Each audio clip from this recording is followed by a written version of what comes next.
ইউক্রেনের দোনেৎস্ক অঞ্চলে রাশিয়ার হামলায় ২৫ জন নিহত হয়েছে, আহত হয়েছে ৩০ জন। এছাড়া খার্কিভ অঞ্চলে রাশিয়ার পৃথক একটি ড্রোন হামলায় ৩ জন বেসামরিক নাগরিক নিহত হয়েছে।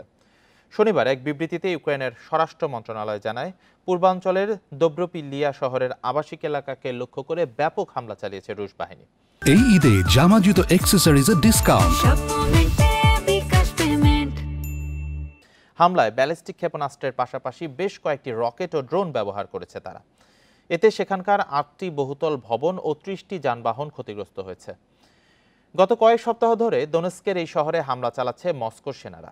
যুদ্ধ শুরুর আগে শহরটিতে প্রায় ২৮,০০০ মানুষ বসবাস করত বলে জানিয়েছে ইউক্রেন কর্তৃপক্ষ।